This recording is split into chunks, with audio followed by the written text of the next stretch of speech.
Hi, I'm Rachel Zaleski, your host, and this is the Zaleski Sports Show.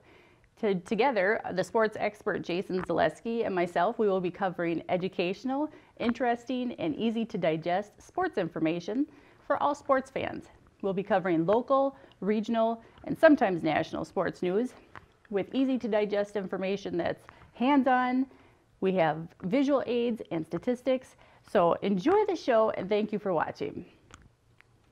Today, I'm really excited to talk about the fact that there's this huge big dance that's coming up next week, Jason. So I'm really excited. I don't know what I should wear, like some dress, maybe some heels, some jewelry. What are you gonna wear? I'm gonna wear t-shirt and shorts. What? Yeah. It's a dance. I thought this big dance everybody was coming to. Oh, I think I see where you're confused a little bit today, Rachel. The big dance, the NCAA men's and women's basketball tournament starts on Tuesday next week. Ooh. So that's the big dance. That's what people in the know call it, the big dance, and it allows us to pretty much wear whatever we want. So you could wear a dress, or you could wear your favorite tank top and shorts. Oh, okay. I prefer the latter. I guess I'll just be comfortable over uncomfortable. That's what I would do. All right, so interesting that it's called the big dance. I don't know why. I guess it's because it's a lot of emotions, a lot of nervous energy, a lot of people involved, but we'll talk about a little bit more about that later. For now, I want to just kind of dive right into regional news, regional sports news, talking about the Wisconsin Badgers. They're second in the Big Ten. They beat the Minnesota Gophers, who are fourth in the Big Ten, 66-49. So do you think, Jason, that because it was parents' night, like seniors' parents' night, that the players played like extra hard for their mom and dads and wanted to show off their skills? Is that what brought the win on? Well, senior day and senior night always brings out the best in competition. You want to put on a good show for everybody that came out to watch you. You also want to put on a good show for yourself because it's the last time you'll be playing on your home court during your college career. So it's a big night for everybody. I can tell you, may or maybe not personally, but it can screw up your betting line. So be careful on senior night. I would stay away from the gambling on senior night because anything can happen. And the Badgers proved that. They had lost 5 of 6 coming into that game, and then lo and behold, they were 8.5-point favorites. And you mentioned the score, so they cruised past the betting line and cruised to a win, secured that second spot in the Big Ten playoffs. Hey, yeah, in the Big Ten tournament. Yeah. Yeah. So Wisconsin, like I said, earned the number 2 seed. They've appeared now in 18 straight NCAA tournaments. That dates back to Bo Ryan, former coach Bo Ryan, who will be inducted into the College Basketball Hall of Fame coming in this November. Started his career down in Platteville, had over 300 wins in Platteville, and then just went east to Madison and picked up right where he left off after 14 years with the Badgers and numerous NCAA tournament appearances, a Final Four, and a national runner-up. Bo Ryan deserves the Hall of Fame, and he's in the Hall of Fame. So look for that. We'll bring some more. We'll bring a reminder to everybody in November about Bo Ryan and his induction into the College Basketball Hall of Fame. So a couple scores. Big Ten today. Final. Michigan beat Illinois 75-55. Michigan wore their practice jerseys during the game today, and you may want to know why. What would they be wearing their practice jerseys for? Well, yesterday, when they were leaving Detroit International Airport, their plane skidded off the runway, and all the contents of that plane had to be left on the plane so the FAA could conduct their investigation as to what happened during that accident, and that included their game jerseys. So they left then this morning on a different plane. Game jerseys still on the cordoned off plane, but they beat Illinois by 20 points in the practice jerseys. So maybe they'll go practice jerseys for the rest of the Big Ten tournament. Michigan State beat Penn State 78-51. Michigan State has been live the last couple weeks, including a pounding that they gave the Wisconsin Badgers just last week. So Wisconsin plays tomorrow, Friday the 10th. They play the winner of tonight's game between Iowa and Indiana. That game is at 5:30 on ESPN2. So just about an hour after we're done here, you can turn over to ESPN2 and watch Iowa, Indiana, and get yourself a scouting report then for that winner as they will take on the Badgers tomorrow. Excellent. I also thought it was kind of interesting because almost every time I see the Texas teams, their uniforms are always like that brown, ugly color, like tan hide or like, and I understand why, but it's just one of those things where I was like, hook 'em horns. Hook 'em horns. I was just talking to you the other night. I'm like, why aren't there like hot pink teams? Like, aren't there like flamingos or I don't know, pelicans, pigs? Aren't there anybody that's like, wearing pink for clothing? I just think it would spruce it up a bit. It would spruce it up, no doubt. So a final note about Badgers, and we'll talk about Marquette in other regional news. Badgers right now, I think, are probably a 7 seed. If they were to lose tomorrow, could dip all the way down to a 10 seed. If they win, they could increase their seeding, probably not better than a 5, no matter how far they go in the Big Ten tournament. So keep an eye on that. They're in. Relief for the Badgers. They are in the tournament. It's just a matter of what seed they'll get in that big dance, and that could determine a lot of their success, though I would count on a short session in the NCAA tournament for the Badgers this year. Down in Milwaukee, the Marquette Golden Warriors, right? I don't know, they've changed their name a couple times. Marquette down there, they are in their they're in their conference tournament, and they lost today to Seton Hall 82-76 for the Golden Eagles. So their tournament is in question right now. They being invited to that big dance is in question right now. I had them before this game probably as a 10 seed. Now with the loss to Seton Hall, giving them now 12 losses on the year. Certainly they will be paying close attention on Sunday night during the selection show to see if their name is called. It's possible it's not. I think it will be. It's possible it's not, though. So some drama down in Milwaukee. They could have helped themselves with a win today. That didn't happen, so now they will wait and see. All right. Another fun thing I did notice, one of the games there was a mascot that looked like a big gorilla. And yeah, Phoenix Suns, NBA. Our NBA update today. Oh, so sorry. Didn't know if we should go there. But anyways, I got to say, he's pretty athletic. He went and dove into the middle of the court just about, I think maybe to catch or to get a Turns out it was a drumstick. A drumstick off the court so that the other gentlemen don't trip and fall. So, and then he jumped and skedaddled right off the court quick. What a helpful gorilla. He was very helpful. So, Sports 101 is where we talk about just some basic information that the newer sports fan wants to know.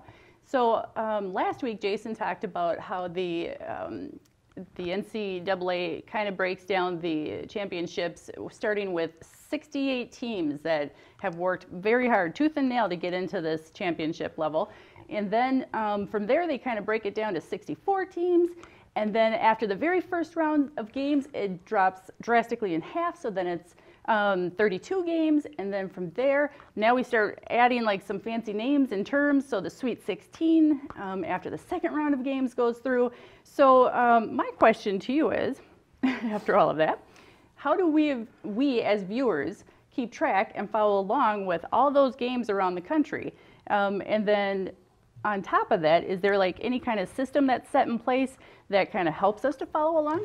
Yeah, well, it seems, Rachel, you know a lot about this one. So Sports 101, this will be a short segment. Rachel told you most of what's going on. How to follow along, go to your favorite sports website, and on Sunday evening after the selection show is done, that usually starts around 6:30 on Sunday evenings, or on this coming Sunday evening, which would be the 12th, where the selection committee will decide all 68 teams. Then go to your favorite sports website and print off the bracket. It's just that easy. You'll have a one-page print off of all the teams set up in the bracket, and then do what a lot of people do. Put your basketball skills and knowledge to the test. Pick the games, pick all the winners all the way through, and maybe it'll earn you some recognition. Maybe it'll even earn you some money. So that's how you follow along, Rachel. Go get yourself a bracket. Go to your favorite sports site and print that off, and we'll have some information on our Facebook page at Zaleski Sports Show on brackets, and you can even print one off there. Yes, very excited about that. Our family really gets involved with that. We print those off, all 4 of us in the family. We don't show each other while we're making our selections. And then when it's time to unveil them all, we all just congregate together and discuss who made the better picks and who didn't. That's a short discussion, by the way. For you, yeah.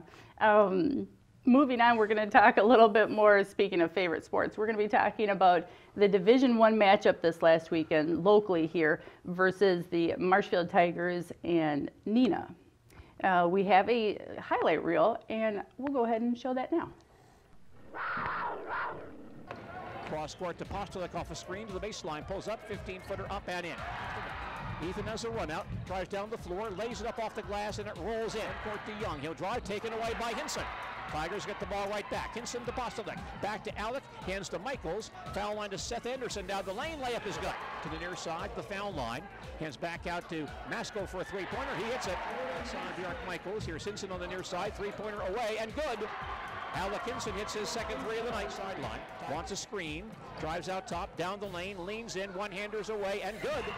Tough shot there for Joe Young. He's got 7 to the top of the circle. Down the lane. Leans in. Shot is up and in and fouled as well. Going down the lane, cut off. Baseline. Here's a jumper by Morrow. Up and in.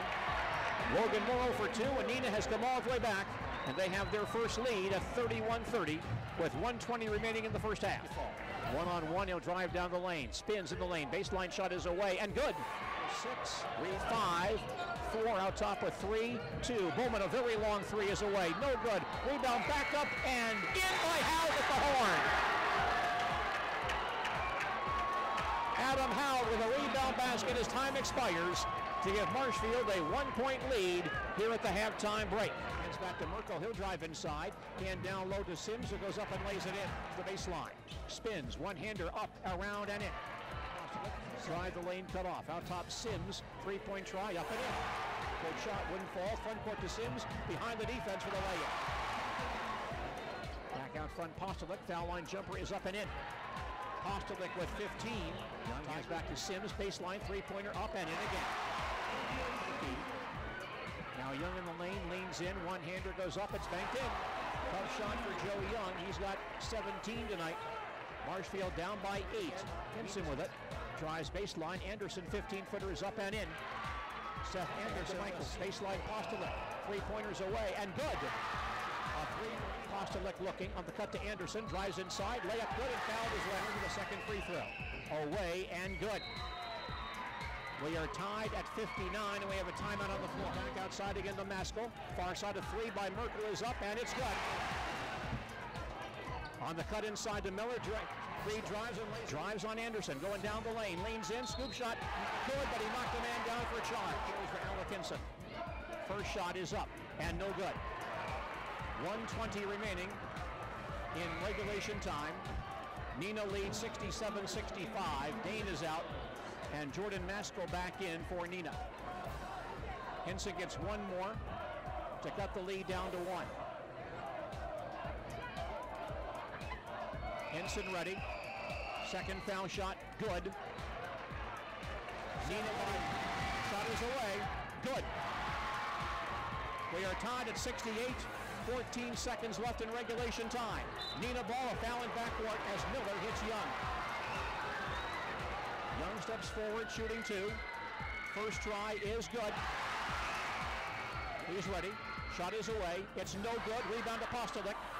13 seconds left. Tigers need 2 to win. Far side Hinson to the baseline. Pulls up. Three-pointer is up. It's no good. Rebound to Postolick in the lane. Back up and in with 2 seconds left. And the Neenah calls timeout with 1.9 seconds remaining. Michaels has to get the ball in bounds. 1.3 seconds remaining in regulation.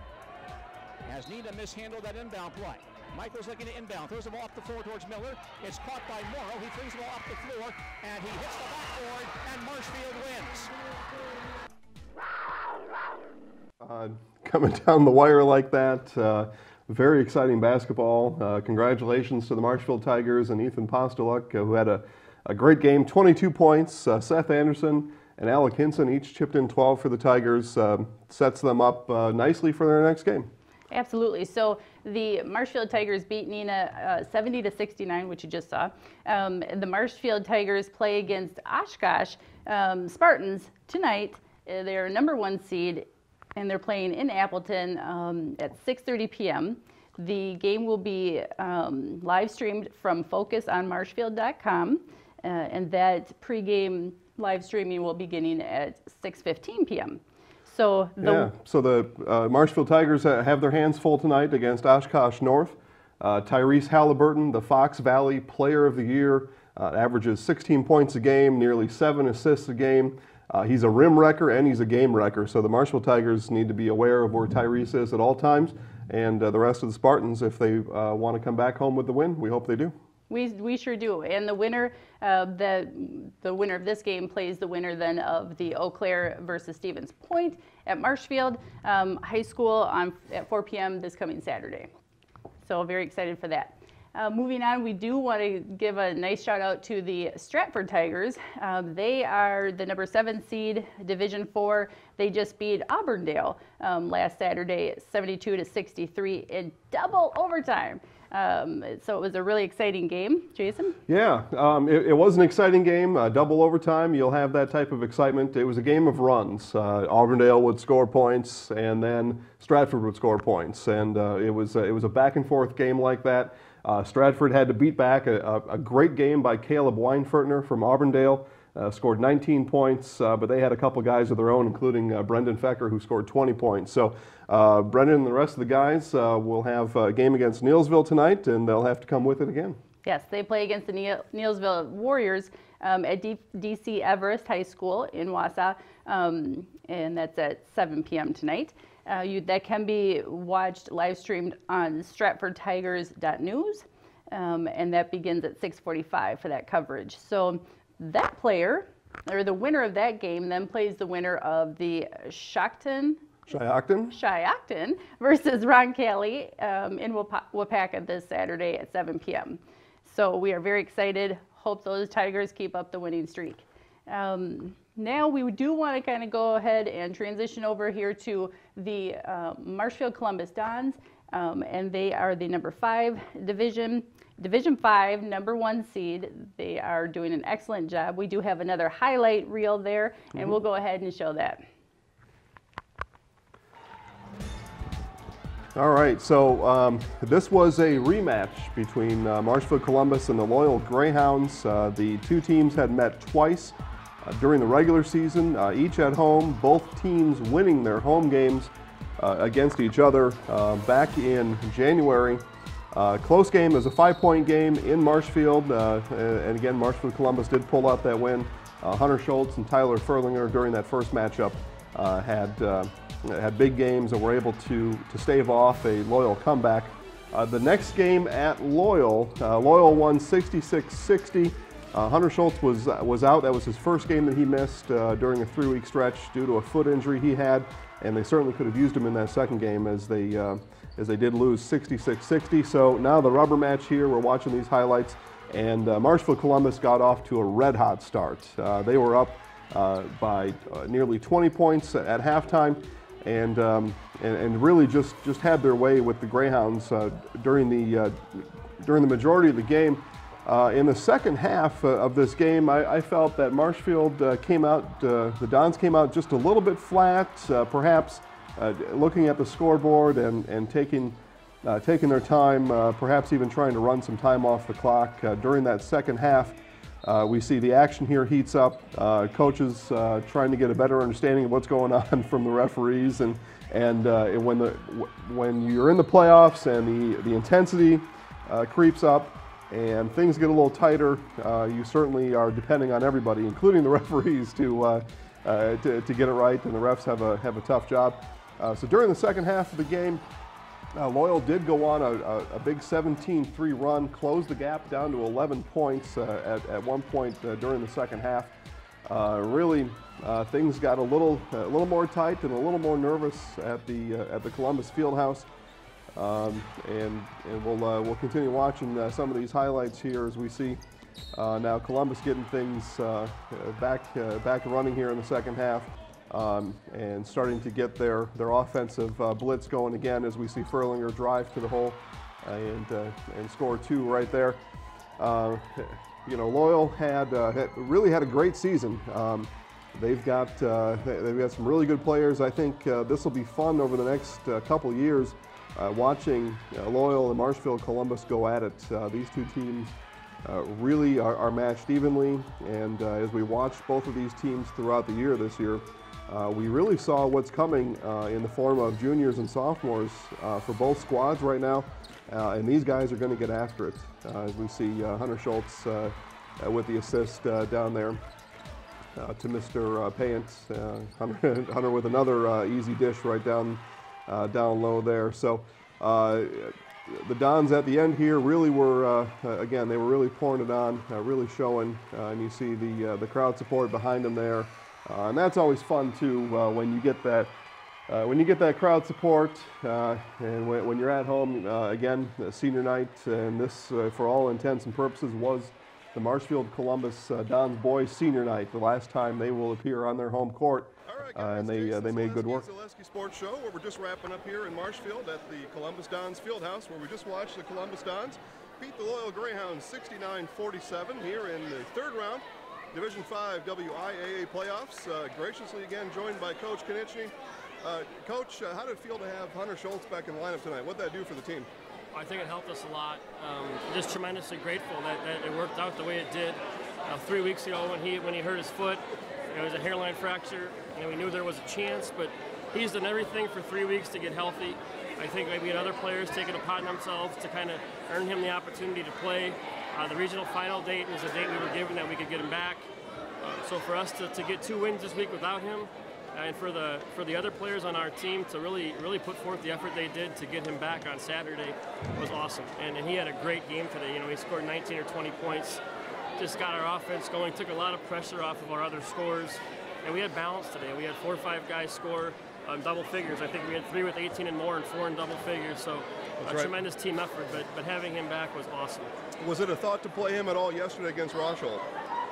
We suited him up with the understanding that if something went wrong, we would put him in. I wasn't going to let him end his career on the bench, and luckily for us, we got a pretty big lead early, and we didn't have to use him last night. And played him a little more than we wanted to today, but he survived it. And now he gets a few more days to get stronger yet for next week.